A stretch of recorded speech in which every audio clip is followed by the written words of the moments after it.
Okay, so the next next part of the video is going to talk about where is the NCC, and then specifically we ask as an B1 as a first target for the NCC. Based on our discussion about blind side, the natural candidate to ask whether it's NCC or not is the V1.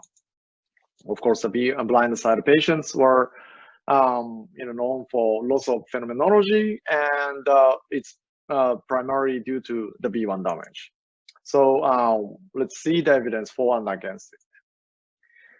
To get to that, I want to first introduce the one psychologist's methodology, which is called the adaptation technique. And some people say that it's a psychologist's microelectrode.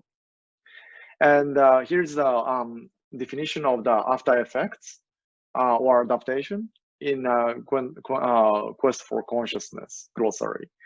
So it says a prolonged exposure to a stimulus attribute causes a short-lived deficit in the ability to detect that attribute.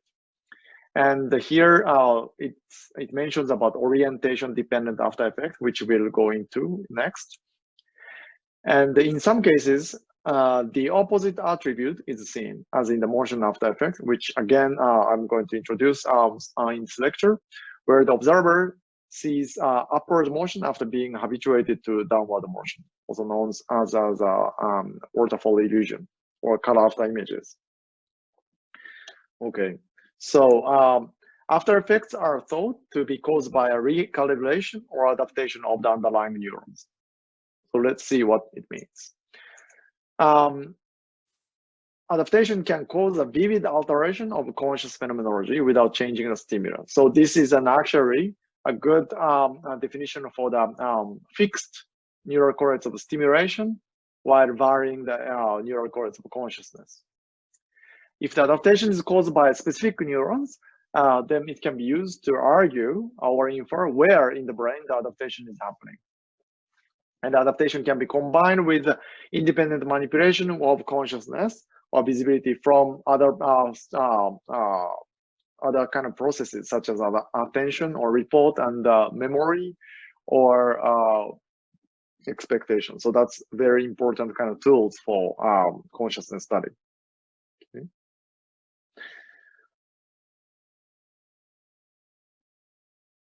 Okay. So here's the first example of after effects. If you first focus on the central cross, okay, and then if you here you shouldn't move your eyes and also make blink here, and then just look at the center. Okay, are you ready to see the after image here? Okay, all right. So 3, 2, 1.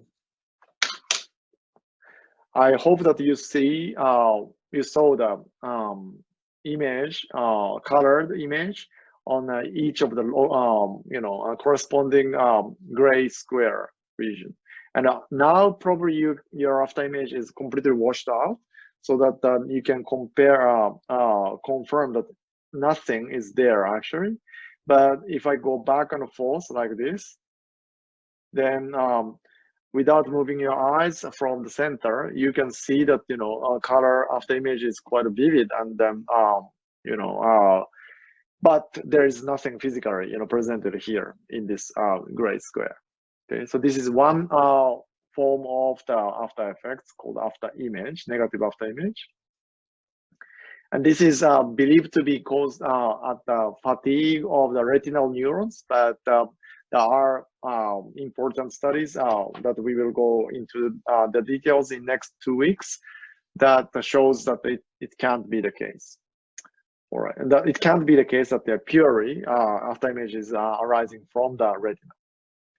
Okay, so then now I want to also introduce this very interesting website that lists lots of visual illusions that you can see. This is collected by this Professor Michael Bach, and you can see lots of icons that represents many of these visual illusions.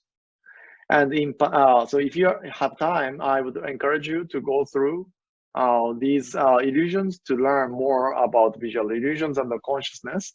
But in particular, we are going to look at this lilac chaser. So here, this is a very strong case of the after image combined with the Troxler fading and also other things. And you can change the parameter here as you wish. So what you have to do is to fix it at the center and then just observe what happens. Okay, don't move your eyes and don't blink, but just stay focused at the center. And if you're like me, then what you'll notice is that instead of seeing a bunch of pink circles, I started to see green blob going around. And then after the green, all these pinks are erased from consciousness. So this is a very striking kind of illusion where what you see, green thing, is not at all on the image, but what's there, a pink thing, is not present here. And then if it's difficult for you to see it, then we can lower the saturation like this, and then do it again. And if you're still having a difficulty in these illusions, and close one of your eyes, and then you will probably see that only green is going around, and then no pink is visible. Okay, so this is a combination of after image and Troxler fade. Okay.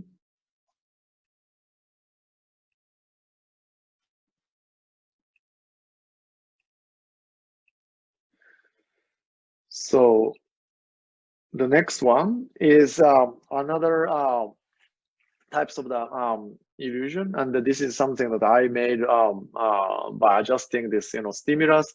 Here you will see a bunch of horizontal grating, faint grating on the left side and the vertical grating on the right side.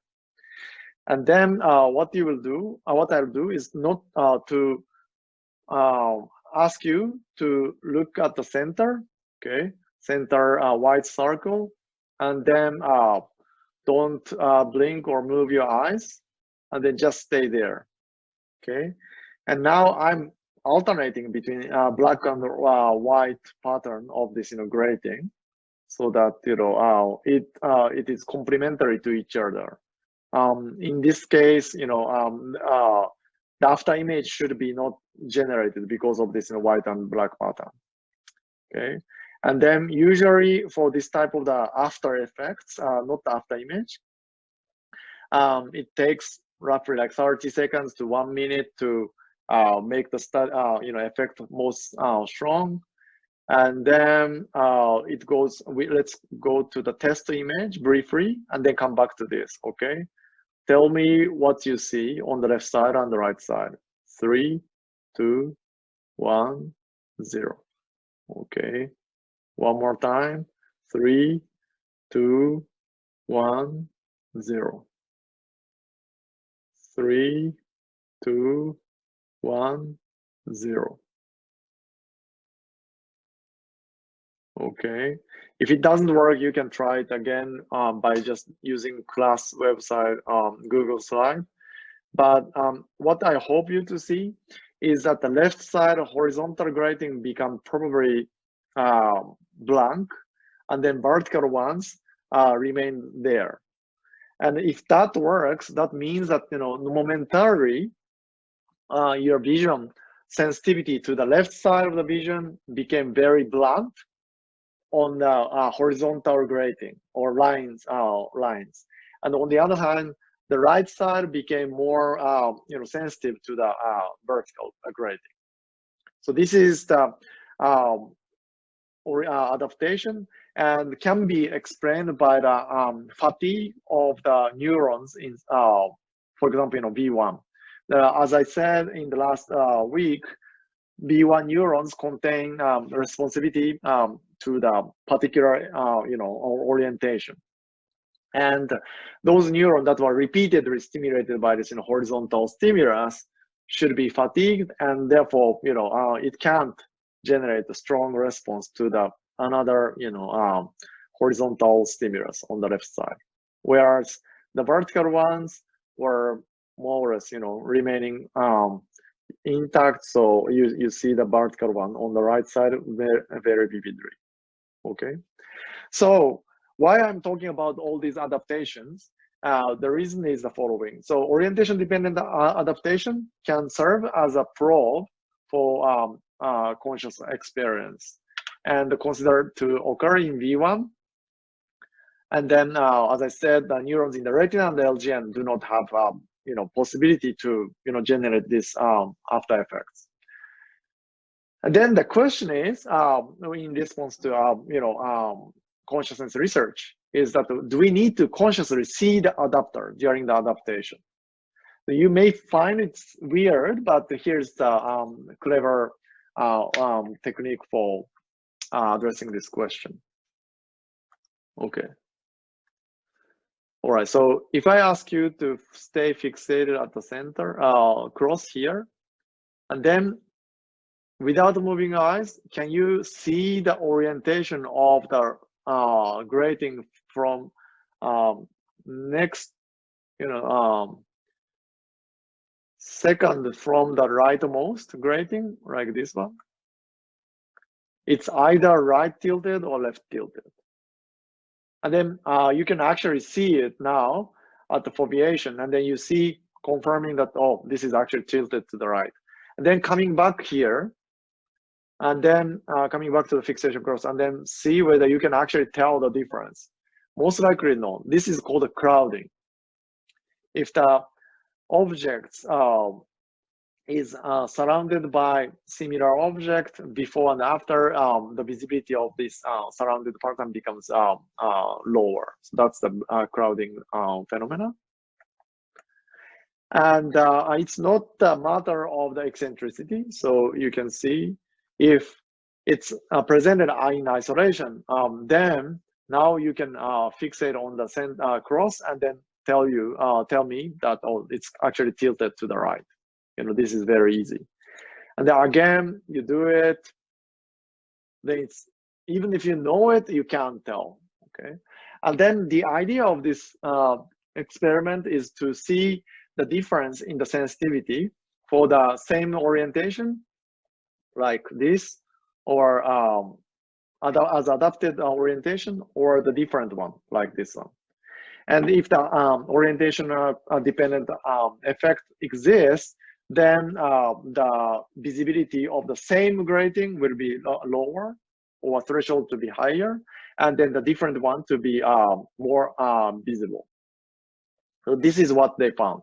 So here on the left side, this is when the stimulus was in the single condition. So this is all visible situation, okay, single.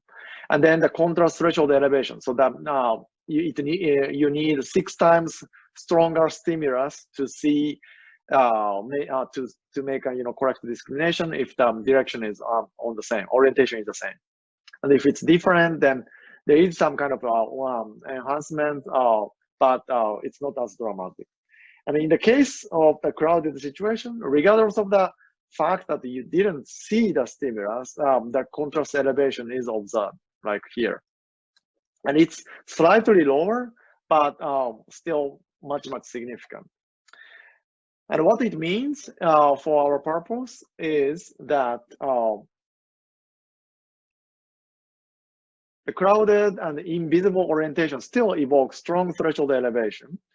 And if it is generated by the V1 neurons, then this invisible orientation does not contribute to our conscious perception of the orientation. That's the logic, okay?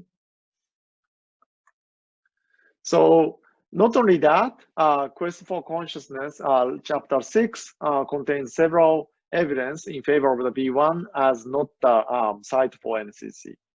One is the dreaming study. As some of you presented or will present in a journal club. During the dreaming, we can record the neural activity.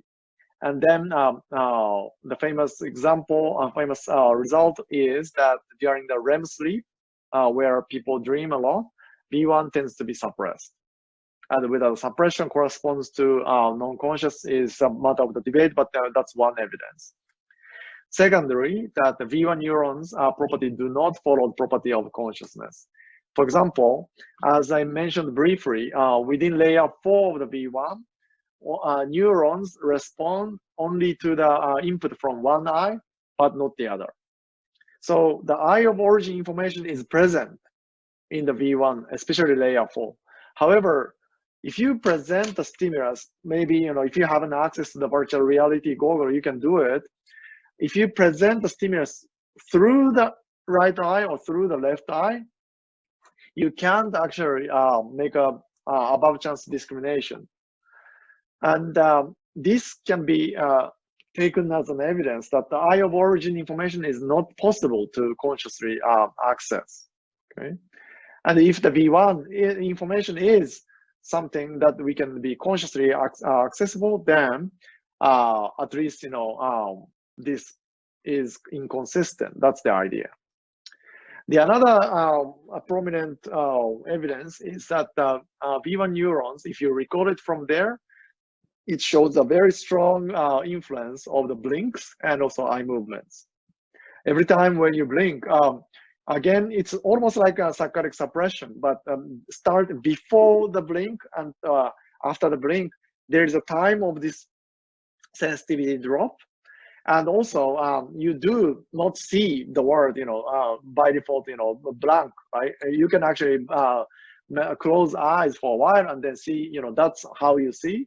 And then the duration of the blink can be 100 to 200 milliseconds each time. And we tend to blink.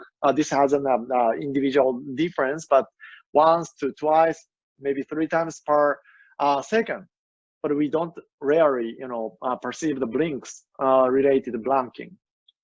But V1 neurons do show the time-locked, activation or deactivation induced by the blinks, as well as eye movements. So that's also in favor of the hypothesis that V1 neuron activity is not really correlated with the consciousness.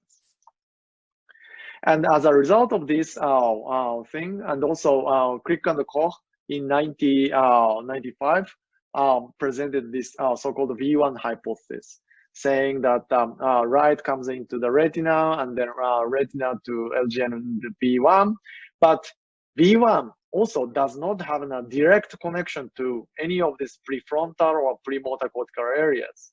So this one, this anatomical connection does not exist at least in monkeys and humans, most likely. And there, they thought, hypothesized that conscious experience should be related to some kind of motor output. And if there is no direct connection, that means that most likely it remains private and not something that we can be conscious of directly. And this is a kind of the conjecture that I don't believe right now, but it was received at that time. Okay. And so this is what I said. V1 doesn't have direct projection to the prefrontal and premotor cortical areas. So in summary, this part of the lecture presented the Crick and Koch V1 hypothesis, and that promoted various empirical research since 1995, not only summarizing what we knew by that time, it also promoted tests of whether V1 neurons activity is correlated with the conscious experience in various situations, and it still continues. And V1 involvement for the reported or reportable percepts are unlikely at this moment to be based on the correlated with V1 activity based on various perceptual and neuronal findings. Some of these will be presented in a journal club in week 2, 4, or 8. However, in terms of its involvement for consciousness per se, such as full NCC or the feeling of the space, this is still unclear. It's also plausible that B1 is contributing to consciousness directly in a way that we cannot really verbalize, such as texture or distance or size of the things. So in the next part of the video, we are going to talk about what about the other areas in terms of the candidate for the NCC beyond the B1.